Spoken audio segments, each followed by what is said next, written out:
All right. While I try to get the computer up and running, Sarah's gonna make an announcement to you guys offering some help.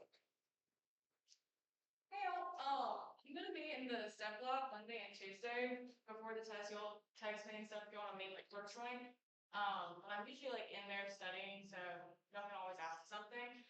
I did an upper body and a lower body quiz with 310 this week. They're just being tested on lower body, so if y'all want that quiz, not all of it is like weight exercises and stuff with an external force, but y'all can analyze them. Like I'm not gonna change up the questions per se, but like y'all could kind of bring some questions to the pictures. If y'all just wanted some examples, I'll send that out if y'all want it.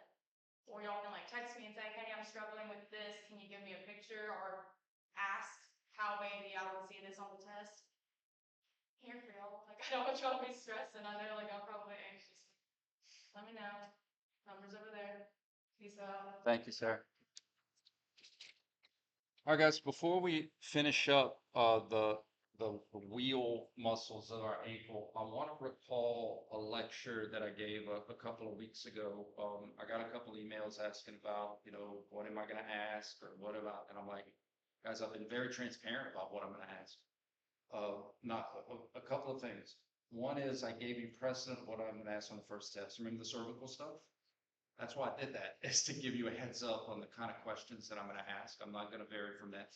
And then remember the early in the month when I pulled up the whiteboard and I was like, I think graduating KNES students should be able to answer these like 3 questions. Because what muscles in a certain exercise, what are the functions of individual muscles, and how could we stretch individual muscles optimally, and then the understanding the contraction stuff. So I'm never wavering. When we look at pictures, I'm not asking you to know everything on that slide. Origins, insertions, I'm not asking that stuff, the geography stuff. I'm showing you the pictures to show you how they cross certain things. Like this is why this muscle crosses in the front. This is why this muscle crosses laterally. This is why this muscle pulls inter, right? So the pictures are references so that we could see directions of pull. But I've been very consistent with the kind of questions that I'm gonna and not gonna ask. So feel free to go back into that lecture where I pulled up the whiteboard, or feel free to go back through your cervical, because those are the same questions that I'm gonna ask on this test. Just okay. All right, guys, the last muscles of your ankle subtalar are soleus and our gastroc. Great example of our pulleys, where the soleus is deep, the gastrocnemius is superficial. It's the piggyback on top and get a better mechanical advantage. You have 2 heads of your gastroc, a medial and a lateral, and 1 head of the soleus that blends into the famous Achilles tendon. A big, powerful, strong tendon that crosses the ankle posteriorly, inserts into your calcaneus, your heel bone. I was talking to a student after class on Wednesday. Mechanically speaking, the Achilles pull very close to the ankle axis, right? So here's the ankle. So that's doesn't have much of a moment on it, but it compensates by being a huge, powerful muscle with a big old tendon. So you get a combinational speed from being close, but force from being so big and strong. And so that's kind of where you get a lot of power from, that combination of force and speed. Mechanically, it's speed, but physiologically, it's huge and strong. And so the physiological from the strength and then the mechanical from the speed, you get a very powerful muscle to help us do explosive kind of things.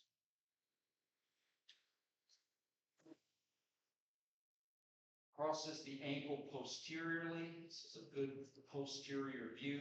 Now, we can't see the soleus because, once again, the gastrocnemius is lying on top. So we got to extract. There's our 2 heads crossing the knee that we've already talked about as a knee flexor. So let's get that gastrocnemius out of the way and look at what's underneath. So remember, our gastroc crosses the knee in the back, soleus does not. So the soleus is going to blend in with the gastroc to form this big, powerful Achilles tendon.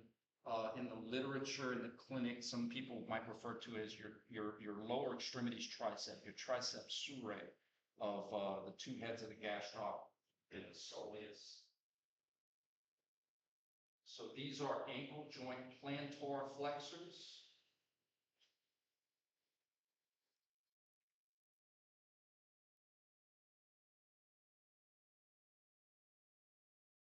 So if you look, if you're a circler, remember on the axis, on the AP axis, means that it doesn't have a medial nor lateral crossing. So that's like saying you're in class and you're sitting right in the middle of the class. You may be in the back of the class, front of the class, but you don't sit to the right or to the left. You're in the middle, right? So these two, plantar flexors only, plantar flexor inverters, plantar flexor everters, dorsiflexion everters, dorsiflexion inverters. If the ankle nor the subtalar wants to do this kind of stuff, that's a bad day. That's how you get ankle sprains instead of transverse spears.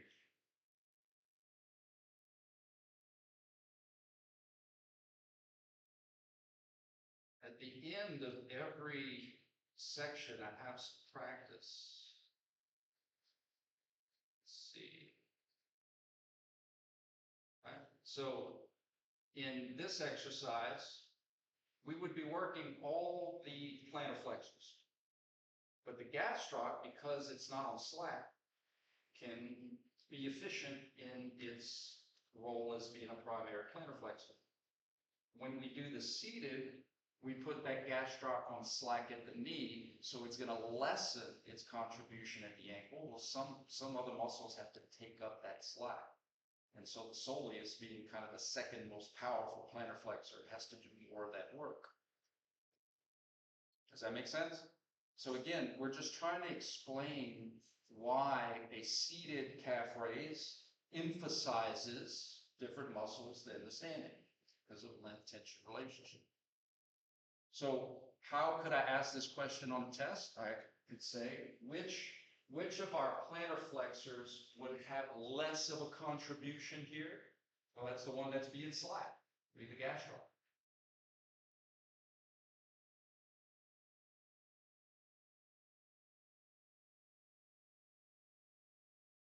Any questions about length tension? How we can, understanding length tension can help us do different exercises in different positions to increase or decrease contribution of those agonistic muscles. Okay. All right, let's do a stretch practice.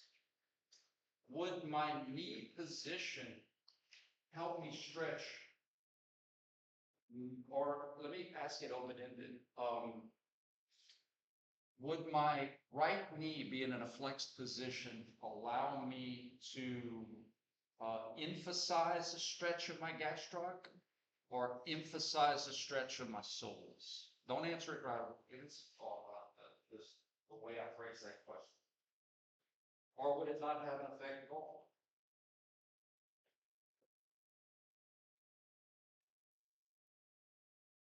So from left to right, we're going to have dorsiflexion. Are all dorsiflexions the same? Are we still stretching the exact same in the same way? Or is there ways we can position other joints so that we can get more of a stretch in some of those muscles?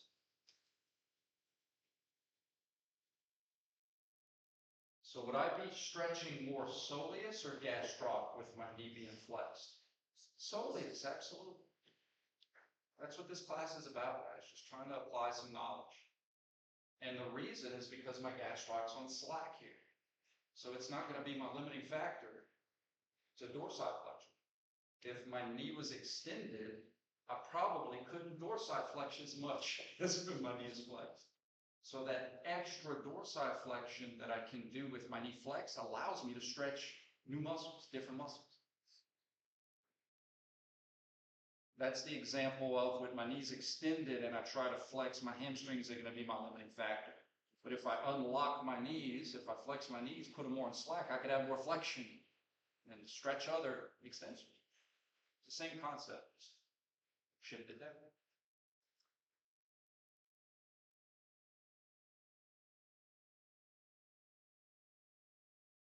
So this would be a good stretch for the gastroc because it's lengthened at the knee. And so therefore it's going to be optimally stretched at the ankle. Another way, practically, I think we have some life data. If you were doing a slant board and you really felt that stretch in your calf and you kept that same ankle position and you flexed your knee, that stretch would go away. That's all we're saying is that, well, why would the stretch go away? Heck, not only would you would probably dorsiflex more when you flexed your knee. It's because you gastroc. Put it on slack so you don't feel the stretch as much.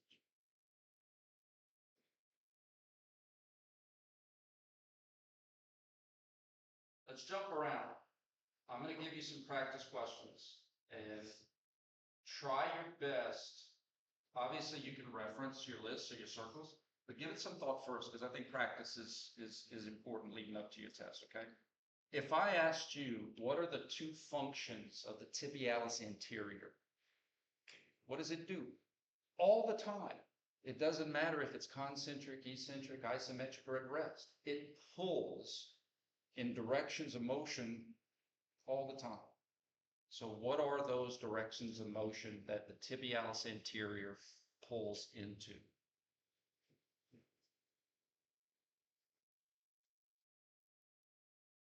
Now, diabolical Campbell, on the test, I'm going to have the right answer, which is it's an ankle joint dorsiflexor and it's a subtalar joint inverter.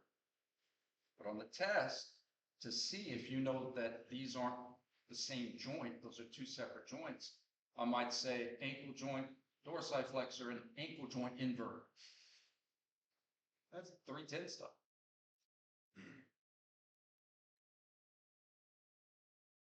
Make sense? How would you stretch the tibialis anterior? Well, because it's a dorsiflexor, I want a plantar flex. Guys, that's why I teach you function based off of pull so that we can make practical use of knowing how to position based off of pull. If the TheraBand's trying to pull in, I want to stretch it by moving it out. So if we understand how it pulls, we can reverse engineer the position. How do we stretch a hip flexor? By extending the hip. It's no different. So if we want to stretch a dorsiflexor, we need a plantar flex. And if we want to stretch an inverter, we need to invert. Ta-da. Okay. Are some of these confusing? Well, as confusing as tibialis anterior and tibialis posterior. Just know one's in the front, one's in the back, but they're both medial. They have both something in common. They're both inverters. So I could say, what's the function of the tibialis posterior? You could either see it and say, oh, it crosses in the front and it crosses medial. Awesome. You can circle it where you still see it, but you're like, I'm not quite sure if it's in the front or the back. Sometimes these crossings are so darn close. They're not obvious. Sometimes they're obvious. Sometimes they're not. The circles are there to help you remember how they cross. That's all it is. It's just a teaching tool. It's to help remind us of how they cross. So tibialis posterior, posterior, plantar flexor, medial, invert. How would we stretch it? We'd want to dorsiflex the ankle, and we'd want to evert the subtalar joint.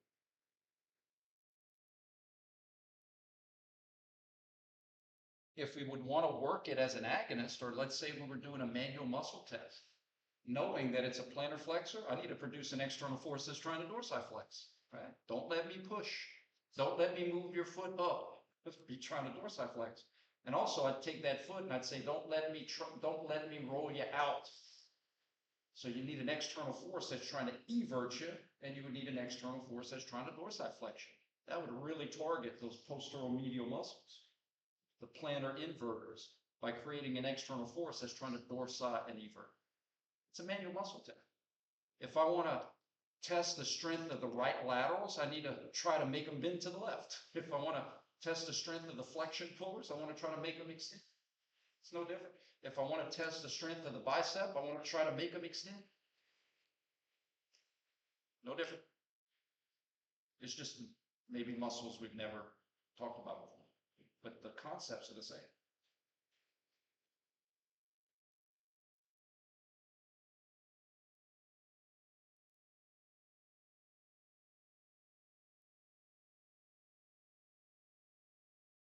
Last on the test, what's the function of the peroneus brevis? Plantar flexor revert, peroneus longus, plantar flexor revert, sister muscles. But the tertius is a cousin. It has one function the same. It's a lateral crosser, but it doesn't have all the functions the same. It's a dorsiflexion evert. So again, guys, I'm trying to give you these tools so that when you go off to grad school or in a clinic, there may be a case where there's a problem with this specific muscle. And so before we know how to rehab it, we kind of need to know what it does. How does it pull? So that we can then produce exercises that are trying to do the opposite of its pull so that that muscle can get recruited and work. Okay? All right, let's jump around. Let's go back to, so I like to jump around. Jump up, jump up. Let's do contraction here, guys. Let's do start, finish, and then back down. Okay? Same rules apply. The external forces in this exercise are trying to dorsiflex you. I need plantar flexors. Think of it like this, or I try to emphasize the groups of muscles. Like you have 7 members of your plantar flexor group, but not all of them are superstars. Not all of them are going to be Michael Jordan. Not all of them are going to be, Shohei Ohtani. So yes, the gastroc and the soleus are your wheels, but there's other muscles that also contribute, okay? So your plantar flexors are going to be working in this exercise. Who are the plantar flexors? Well, if you do circles, you just say, well, those can all be the ones that cross posterior. Those can all be the ones in the back. Soleus gastroc, peroneus longus brevis, tibialis posterior flexor hallucis, flexor digitorum, tonic, and hallucis. Concentric or eccentric when we go from left to right? This is what I think graduating KNES students should be able to apply. We should not just kind of know eccentric, concentric by definition. We should be able to apply it. Concentric or eccentric from left to right? Concentric, good. And we can prove it. I know that this exercise is working my plantar flexors. And I know that I observed plantar flexion. That has to be positive work. That has to be concentric. Once again, that's why I teach it based off of direction of pull so that we can make sense of plantar flexors do plantar flexion concentric.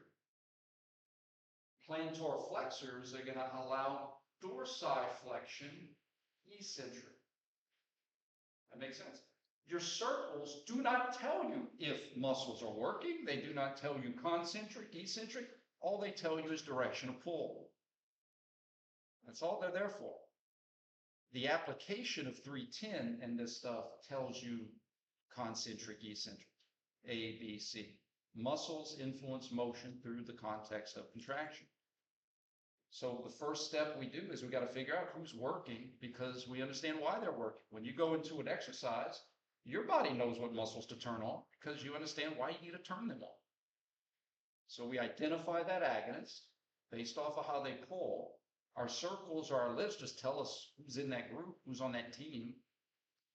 And then understanding muscles and the context of muscles in motion, basically contraction's proven. Contraction is solved for. You shouldn't have to guess. Plantar flexors do plantar flexion concentric. plantar flexors allow dorsiflexion eccentric. If this person turned on their dorsiflexors, they would literally pull their feet away from the machine. They'd fall down. And you would not want to use your dorsiflexors in this exercise. Make sense?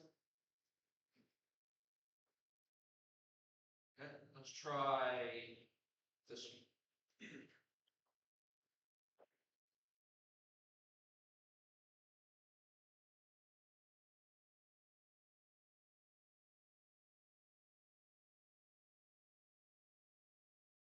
Okay. From this, we're going to go left to right. The arrow is inferring motion here. But I'm going to double down and just tell you left to right. Okay. So some of the things we should be able to answer, who are all the different muscles that are working in this group during this exercise? We should also be able to identify the concentric phase and the eccentric phase. Because again, guys, as you progress through life, there's going to be certain cases where you only want to highlight concentrics or isometrics or eccentrics, and kind of have to be able to know how to set those things up. Okay. Let me move the camera just in case if it's hard to see. I'll roll it over here. This picture's a little sharper.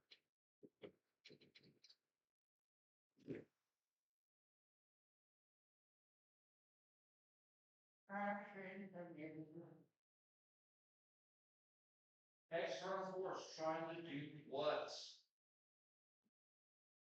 It's trying to evert my subtalar form. Would I need my eversion pulls? I don't know. If I turn those on, you'd have two. You know what that would be? If I turned on my everters, you'd have two teams pulling on a tug of war rope with no team pulling on the other end. Yeah, it will throw. That's what it would be like.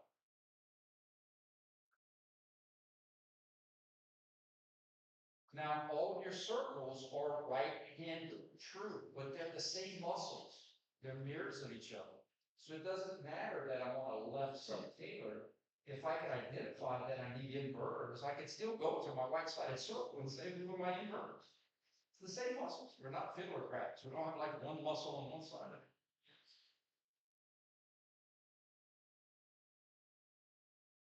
So who are my inverters? You can have a list. You can see it and know all of the medial crossing muscles. That's great. Some of them are obvious.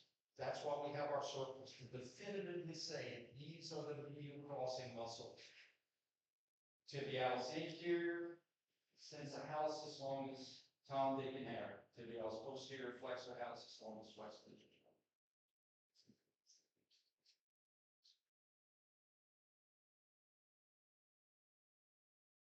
As you grow as artists in this field, you could learn to start doing combination of things, right? So let's say I want to really emphasize that tibialis anterior as an inverter dorsiflex. Maybe now you want the TheraBand to evert you and plantar flex. Then you can start doing combination. I'm not going to ask you how this does, but I'm saying that you can still keep developing these skills. Is your own thing? Concentric and eccentric. What if on the test I said, where was the eccentric phase? Was it from right to left, or was it from left to right? It's right to left. Good. And again, it shouldn't be guessing. It should be, well, I know I'm working inverters. So when I see inversion, that has to be positive word. When I observe eversion, that has to be the negative. Process. It's the same process. And I'm trying to pass that down to you guys because I do the same process every time because this is kind of confusing. If you just kind of assume that's make a mistake. Process, process, process. Identify the agonist. Who do I need because I see why I need it. If everybody's trying to convert me, I need inverters. If I'm working inverters, when I see inversion, concentric. When I see eversion, decent. When I'm working inverters and melting, isometric. Eversion.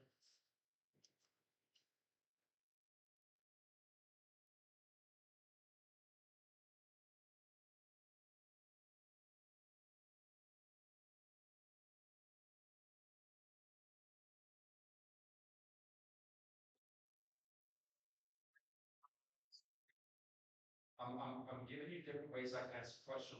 On the test, I might say, is this external force, recruiting, innovating, working, the peroneus tertius or the tibialis anterior? Like, in other words, I'll give you an inverter, I'll give you an everter. But it's the same process. The therapist is trying to invert you. I'm going to be working everters. Which of the ones that Campbell listed as an everter? I would need lateral crossing muscles for this exercise because the therapist is trying to pull me medially. So you identify your everters, who are the laterals, extensor digits, peroneus tertius, longus and teres, longus and teres. From this position, if you observe eversion, that would be concentric. During this exercise, if you observe inversion, that would be eccentric. Same muscle. Same muscles are influencing two different motions through two different types of contractions. That is the unlocking kinesiology. That I'm doing two different motions, not because of two different muscles, same muscles, two different contractions. My bicep makes me come up and my bicep lets me go down. I didn't need my bicep to come up and my tricep to go down.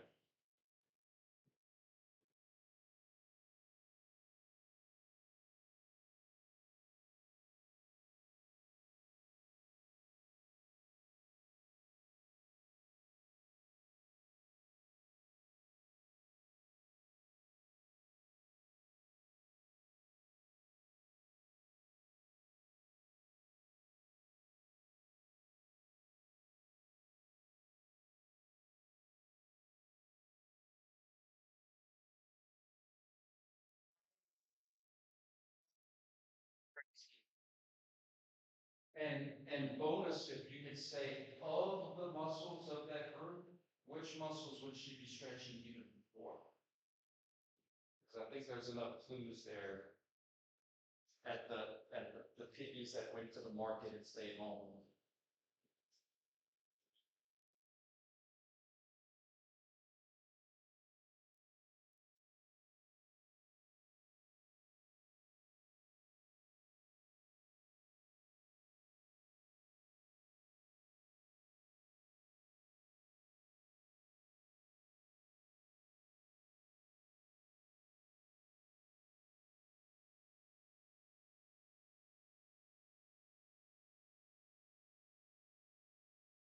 Stretching plantar or dorsi?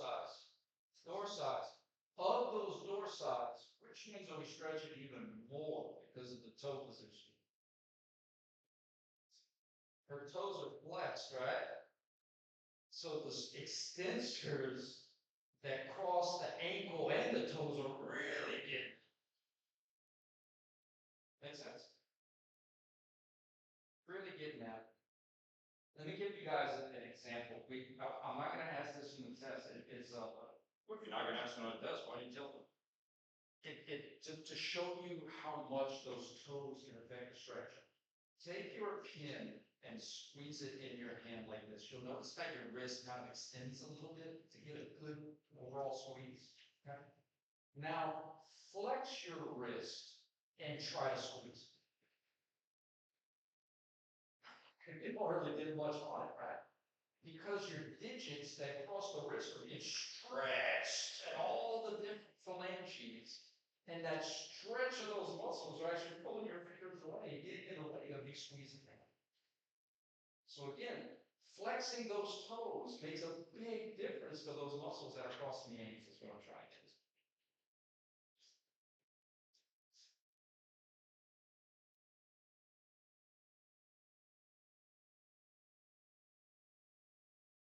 Would y'all like to do some practice in the knees or the hips? Do y'all want to keep doing this, or do y'all want to go somewhere else? What do y'all want to do?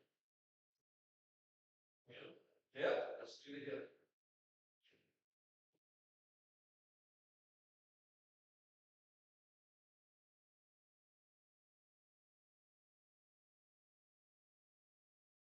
I think think we'll really emphasize, some contraction. I think those kind of questions we need to hit up, or hit up. So let's identify contraction. So obviously we need to identify the agonist. Who's working, because we understand why they need to work. Once we identify the agonist, we should be able to say, well, those muscles are, who are those muscles that move that way? And then once we have that, we can say, well, when I see this motion, these muscles are going to do this motion this kind of way, and this contraction, that contraction. If she's just holding the position on the bottom, fasten that way, well, it'd be the agonist or working isometric, right? They're working, they're doing a job. They're preventing the legs from falling down, right? So remember, work doesn't have to be mechanical movement. It's physiological work. There's movement happening in that muscle. Physiology-wise, there's a factory of movement happening inside that muscle belly. So it doesn't have to be mechanical for it to count as you do a job. You can't hold your arms out forever, even though there's no movement. There's a lot of movement happening inside the physiology of that muscle. Give that some thought. We're practicing contractions.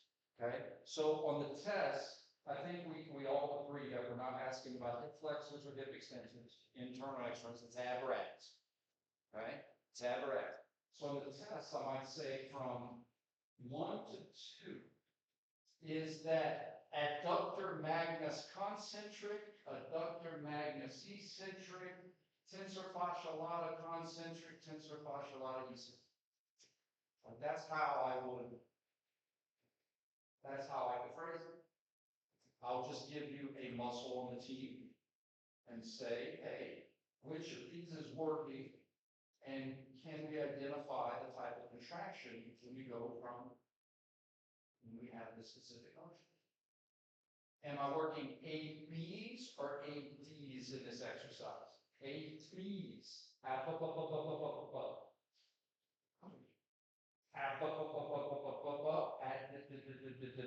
Okay, now that's your fault. I honestly name these. I think I say this every year in present. I think it had to be safe because they're too close. I'd rather than call it George and Philip. Add, it's just too close. So it makes sense that it's not that you're confusing the motion, it's just the words sounding too close together, okay? Add buzz are gonna pull you away from 6, add is gonna bring you back, or pull you back down to 6. So the TheraBand is trying to adduct. True? So we wouldn't need the adductors. That would slam our feet into each other. We need the abduction pulls. Those muscles are, well, if you just can see the pictures, if you learn to learn, whatever you learn, I just need you to be able to tell me gluteus medius and minimus, tensor fascia lata and piriformis are our major ones. So if I asked you that question the way I phrased it, man, even this view is hard to see. Adductor magnus concentric, adductor magnus eccentric, tensor fascia lata concentric, tensor fascia lata eccentric. From 1 to 2, it's tensor fascia lata concentric.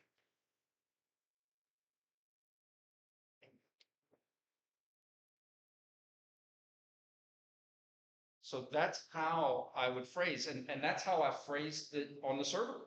I would just pick one of the agonistic muscles in the group and see if you could apply the contraction. Any questions or clarifications? If we went from 2 to 1, would it be different muscles? This is the most important thing I'm trying to teach you guys. No, it wouldn't be different muscles.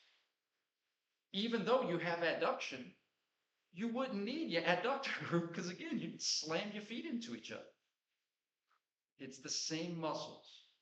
The same muscles did a different motion because it had a different contraction.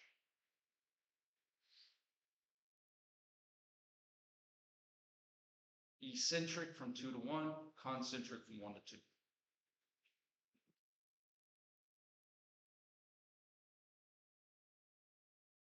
Okay, how how do we do this? Let's do.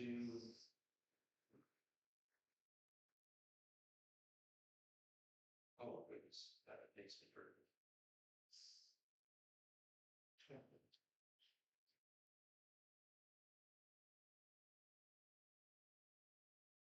All right, bottom left picture. Let's go left hip. What are we stretching? Remember, we analyze motion, but it's from their perspective. Amputate right leg. It's not my right, it's there. And I've always said this. You had biology lab where you had to identify bones on the sides. You had to say, hey, this is a right femur. So if this is a right femur, it makes sense. It would attach to a right hip.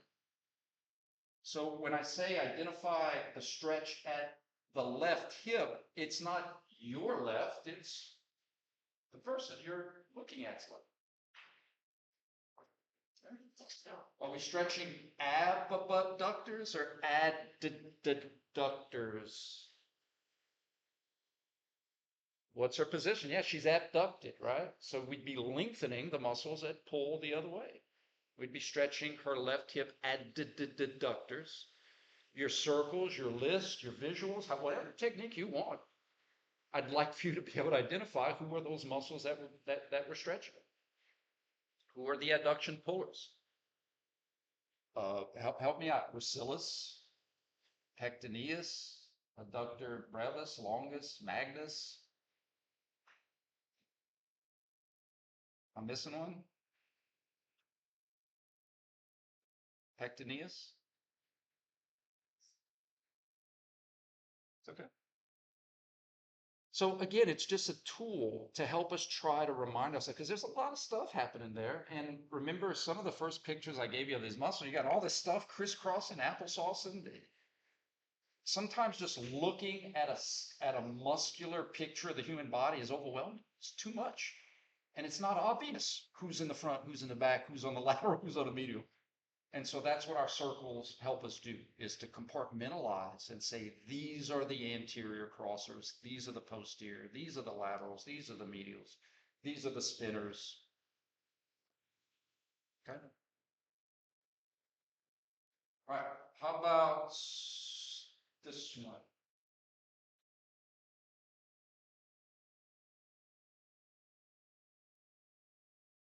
Let's do her left hip. Am I stretching flexors or extensors of her left hip? This would be her right hip because I see the crease. So there's the right hip. So this would be her left hip. Am I stretching flexors or extensors? Flexors, because she's in an extended position. Now, on the test, I might say, which of those flexors would she be stretching more or less? Like, in other words, if we compared two specific flexors, and I'm going to give you the two, rectus femoris or iliopsoas, would she be stretching it less or more? More, okay, so we have one for rectus femoris, more stretch. My silence is not that you're wrong. I'm just giving other people a chance to kind of give it some thought and come up with their own. So let me reestablish the question. I'm giving you two hip flexors, rectus and iliopsoas. And I'm asking you, based off of the hip position and any other position that those muscles might or might not cross at, can we infer that a muscle is being stretched more or less? Do you agree with her that the rectus would be optimally stretched in this position?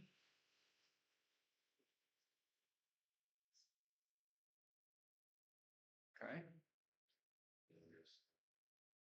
We have one for iliopsoas. You have two for iliopsoas. That's okay. Make your case. Why do you think the rectus could be stretched more? Because if the case is that the rectus is being stretched optimally, that means we can't stretch it anymore. Ah, knee position, right? So the rectus is also a knee extensor. True? So in that position, the knee isn't bent, right? The knee isn't flexed. So I could technically stretch the rectus more by flexing the knee and getting more of a stretch of the rectus. Does that make sense? So you're right, it is being stretched, but the way I'm trying to practice these questions is, could I stretch it more? Do you see that? So it is being stretched, there's no doubt. You're right. But could we stretch that rectus more? Yes, because we could also stretch it at the knee. Does that make sense? I think it was my fault. I made the question more confusing. What's stretching the That's why I'm taking the blame on this. The question was, which of those two muscles would be stretched optimally, right? Which one would be being stretched more?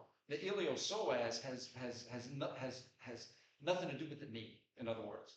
In fact, with my knee extended and my rectus not my limiting factor, I could probably extend my hip even more than if my knee was flexed.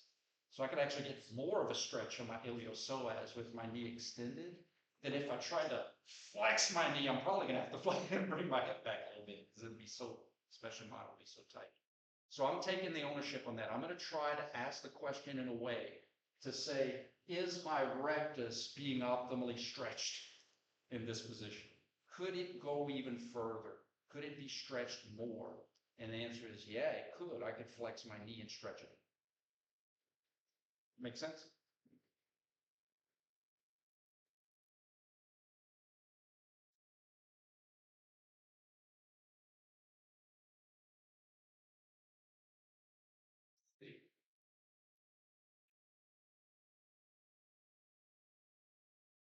Let's not forget about this.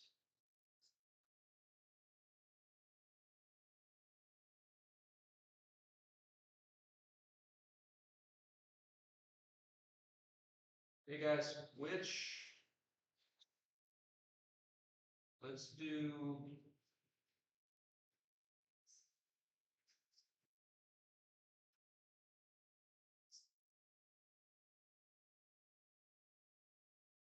we've done this one before, so that means you're probably gonna see it. See if we could identify our trunk muscles being stretched in this position.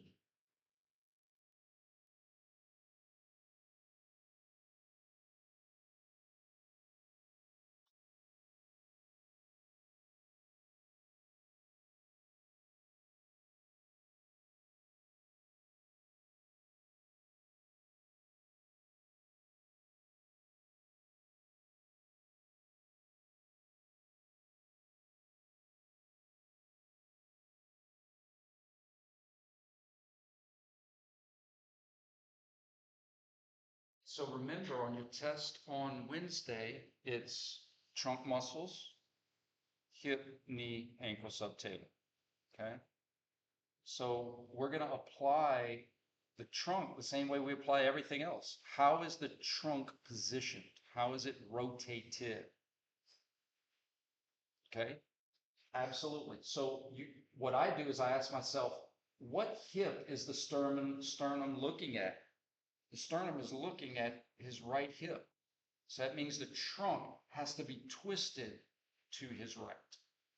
The pelvis rotated to the left, but the trunk and thus the muscles that pull on the trunk are twisted to its right. Does that make sense?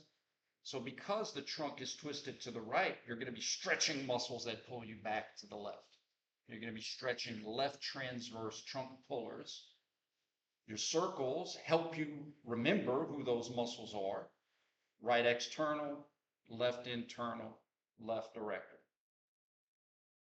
Without a process, guys, there's no way, and I've been doing this for over 20 years counting grad school, there's no way I could just look at this picture and know immediately who's being stretched. No way. I have to break it down into a process. Okay? How is the trunk rotated? Twisted to the right. That means I have to be stretching muscles that pull to the left. Who are those pulls? Now, maybe you can do it. It's awesome. I just want right answers. I think that graduating students should be able to say, what muscles am I stretching in this stretch? And I'm just offering a process to be able to answer those kind of questions.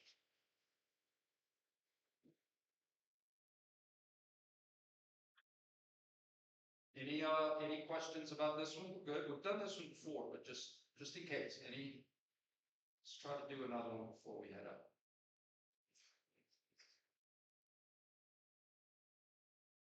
Let's do someone with therapy.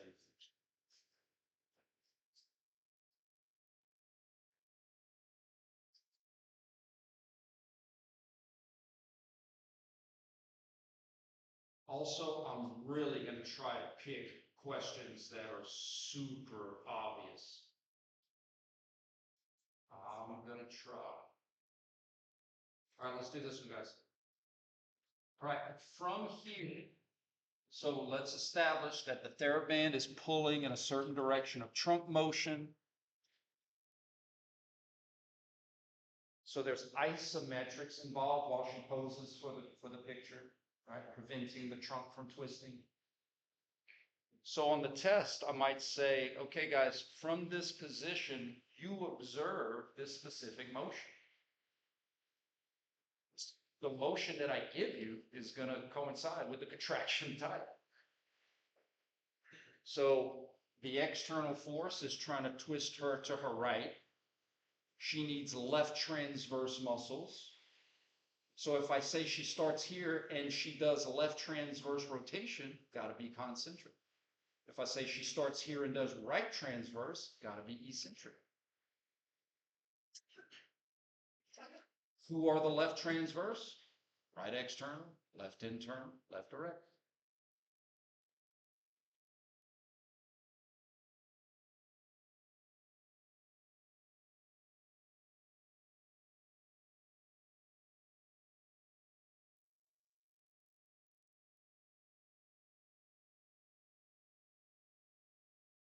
No. Yes.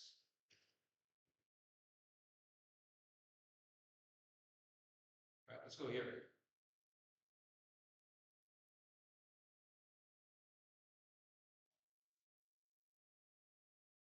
We should be able to identify the agonistic group. We should be able to identify the major muscles in that group. And we should be able to say which change was concentric and which change was eccentric. Should be able to do those things as KNES graduates. Fair?